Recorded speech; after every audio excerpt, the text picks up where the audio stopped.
Well, we can't be doing anything yet. We haven't smoked. How long is this going to last? I mean, your battery.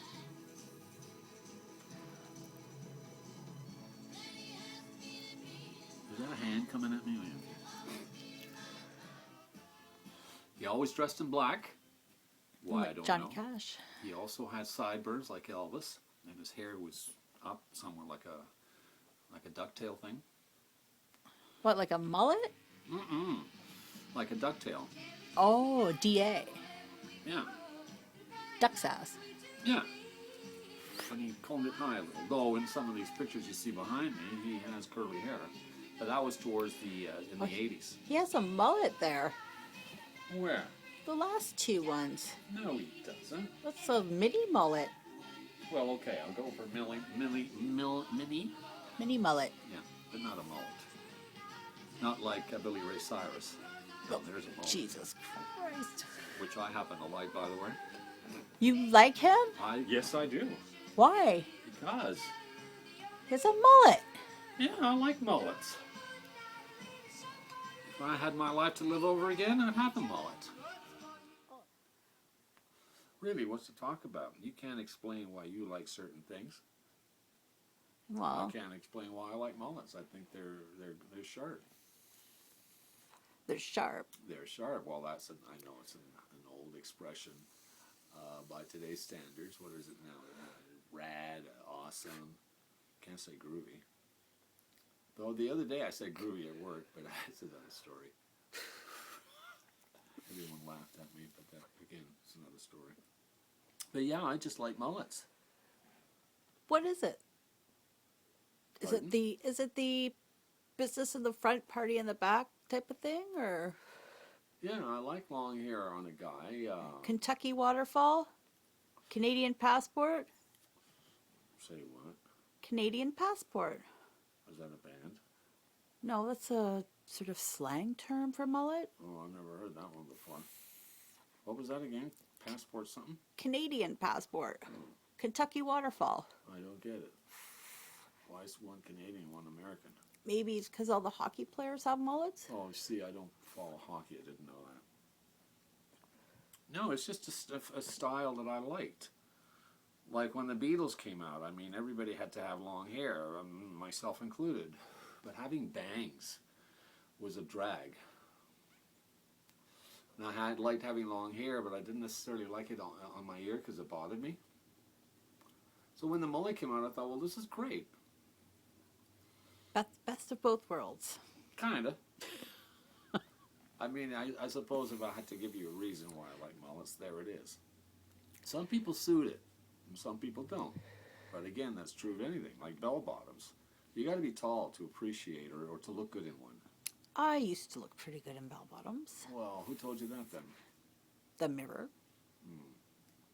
I find that rather an odd thing for you to say. How you can sit there and say that you look good in bell bottoms. I used to. And now, but yet you don't like to hear the sound of your own voice. Does anybody? Well, I don't like mine either, but sure as hell doesn't stop me from talking. Well, that's for right. Yeah. Let's put it this way. I'm not the one that's having to hear it. It's just kind of weird because I'm hearing it as I talk, but it just doesn't sound the same as when I hear it back.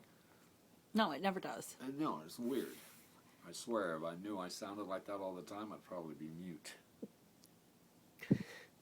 It's because we're hearing it from our own, within our own heads. Yes, and we have a slight prejudice against our own voices, right? I think so. So that's what I mean. I can't understand how you would have a prejudice against your own voice, and yet you can stand in front of the mirror in bell bottoms, once upon a time, granted, and say, hey, I look good. 15, 20 years ago, maybe. Why not now? I'm fat.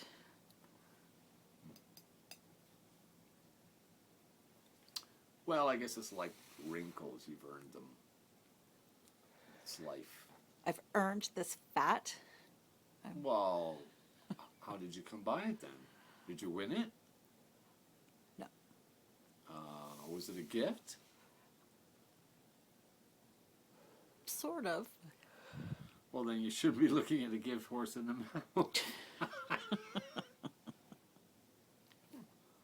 exactly. You are what you are. You know, regardless of whether you're fat, short, skinny, bald, whatever.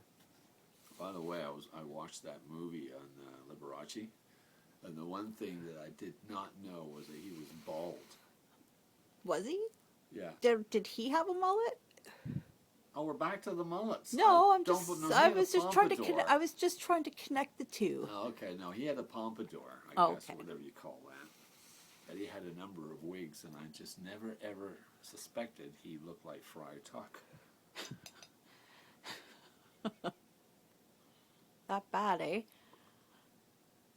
Well, what was bad is his having to trying to retain his youth. So he ended up having a plastic surgery done. But the only drawback was that when he went to sleep, his eyelids wouldn't close completely. Oh, well, that's the kind of the price one pays to look good. So he slept with his eyes open. Yeah. Ew, it's like a fish. They Yeah, don't blink. Do fish blink? Pardon me? Do fish blink? I don't think so. They don't need to because. So he was like a fish. I suppose.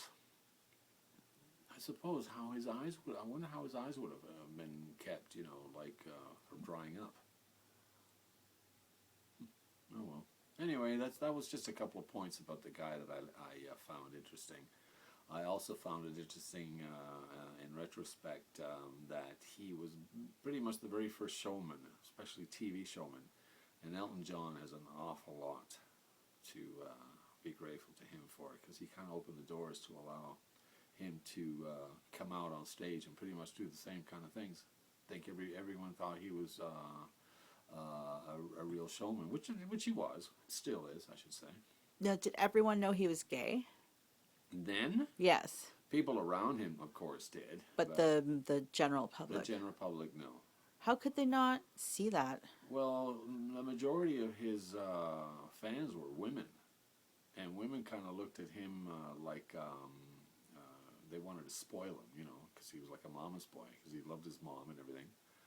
And so, yeah, the women primarily took a shine to him, but the thing that amazed me is the talent that he had, his piano playing, I should say, his style. And he could have easily been a classical pianist, but he wanted to be a star. You're not a star as a classical pianist, right? So he ended up being the personality that he was by being, you know, playing music for the people, but not as in a serious way. He kind of like introduced the general public to classic music, but in a popular way. So he popularized it, is what I'm trying to say, and I think he did a great job of it. Nobody else, to my knowledge, has ever come that close.